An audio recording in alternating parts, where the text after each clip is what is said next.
There were 1,500 people in Lakeesh. If Clive had been there, the white flag would have gone up straight away. I give in. I'm not going to bother. But they decided to fight, I think quite foolishly. Here's the gateway, the remains of it you can still see to this day. I've got a picture of it somewhere. Yes, there it is. The remains of the gateway. That's depicted there. And when you come with me, we'll walk through it. And also this siege ramp that's going up here. 17,000 tonnes of rubble. And, throw my book away. They've still got the siege ramp there, so you can still see it. If any of you have seen Masada or been to Masada, you'll see the great Roman one that was built up based on this original. And trundling up it, and when this was first discovered, it was so thrilling because no one knew what siege warfare was like in the ancient world, in the Old Testament world, is this siege engine trying to smash this here. And you have three people in it, so I've got a picture of how it may have looked just there. In the original, you've got someone trying to keep it level. You've got someone with a bow and arrow trying to defend it, but also this incredible person looking the wrong way with the great ladle of water to put out the flaming torches that are being thrown against it. Who would have imagined that? So you have to think cartoon when you look at this. I love cartoons. Pinky and the Brain is my favourite.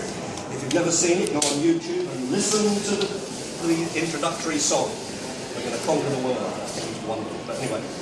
So that's why you've got refugees walking calmly out, and there's the mayhem of war. Then we come back to this hideous idea of impalement that we saw in the Balawat gates.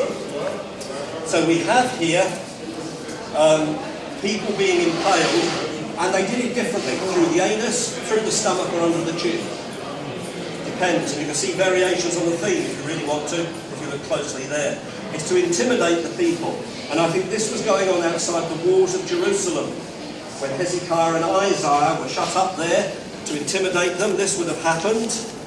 Although we're told in the Bible that no siege engine came against Jerusalem at that time. Now it's a very ancient form of execution. If Moses had been caught by the Egyptians when he killed the Egyptian, that is the way they would have put him to death. We know that because the hieroglyph for execution is that. You can see it's a variation on the theme, but you can see, humanly speaking, why Moses ran away. Also, this is the way that Haman wanted to kill Mordecai, if you read in the book of Esther. And I'm pleased that now in the 2011 edition of the NIV, they've updated it. It's no longer a gallows where you get the idea of a rope round the neck, which they would never have used. It is impalement. And Moses actually writes about this, cursed is anyone who is hung on a tree. And from it was developed crucifixion, because if that wasn't cruel enough, people wanted others to suffer even longer. So there are reports of some who have been crucified who've lasted up to 5 days on a cross. I cannot imagine pain and agony. In Acts chapter 10, when Peter is in the home of Cornelius, he's telling the Roman centurion about the death of Jesus, but he doesn't say Jesus was crucified, he says he was hung on a tree. A deliberate link back to this. And also some scholars wonder whether or not this is the way, a variation on this, that Judas killed himself. Because in Acts chapter 1 you have that very peculiar phrase that he tumbled down and all his intestines came out. I don't know, it's an interesting theory. It may have been he had a rope round his neck and the rope broke and he hit a rock, who knows, but I'll leave that with you. The most famous modern exponent of this is a man called the Dragon, Vlad the Impaler. We know him better by his nickname, Dracula. And at one time he actually impaled 30,000 people at one time. And a group from Turkey came over and they couldn't believe what they saw in front of their eyes. It's interesting that Bram Stoker, when he wrote his fiction Dracula, vampires, how do you kill a vampire? Use a stake, albeit through the heart. So we've had C.S. Lewis, now we've got Bram Stoker, and it gets even better as we go along. So as we come up here, notice they're behind the arches. we find that the siege has been successful. Can we let the wheelchair through, please? Although I'm not sure if you want to see this, but there we go. We do this bit, I'm not sure about that bit. And you see that the treasures of Lakeesh are coming out, including golden candelabra stands. It's been a tough siege. People are starting to feel the effects of it. You can start to see that the skin's getting tight, also on the animals as well. But what is really hideous, and it shows you why Hezekiah was hedging his bets, is this.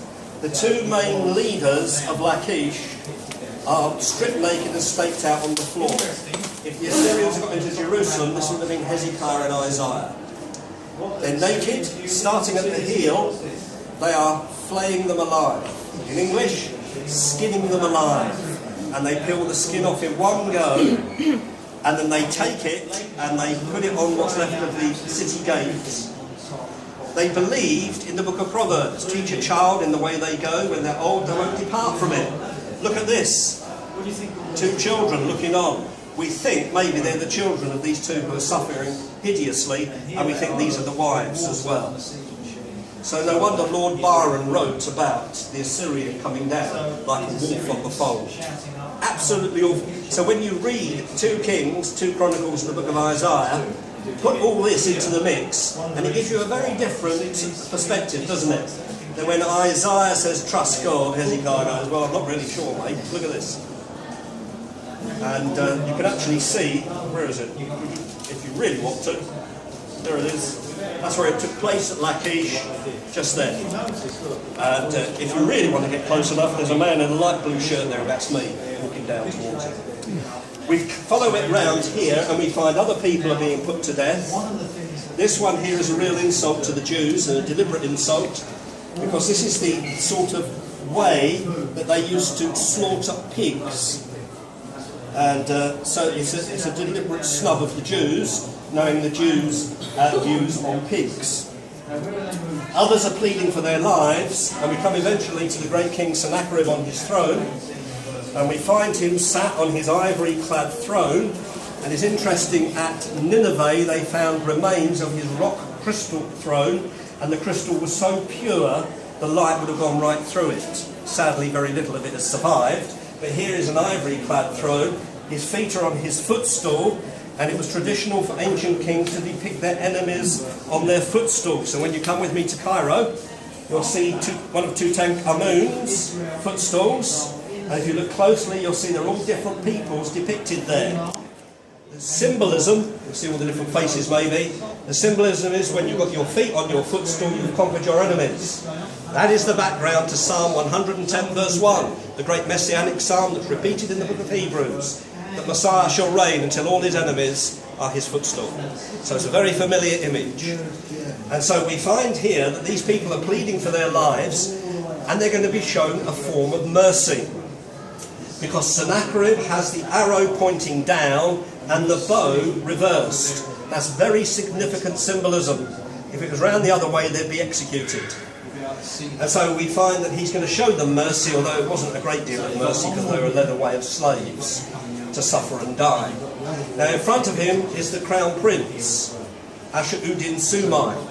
This is the year 701 BC. In 686 BC, Babylon revolts, and a huge army, far greater than the one he brings against Egypt, he takes down and he smashes Babylon.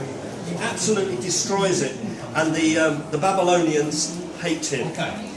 And so Sennacherib dies in 681 BC, but Nineveh falls in 612 BC, and we think it was a Babylonian soldier that took out his face in revenge.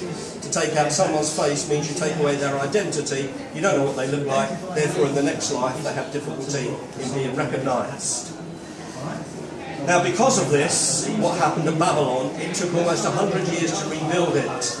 And that is the background to the book of Daniel, when Nebuchadnezzar does it and says, "Is this not Babylon the Great that I have made?" No sooner are the words out of his mouth and he's turned into a creature that's almost like one of those, eating the grass of the field. It's quite ironic really, isn't it? Until he comes to repentance. So when you try and put all these things together, you get the background of it.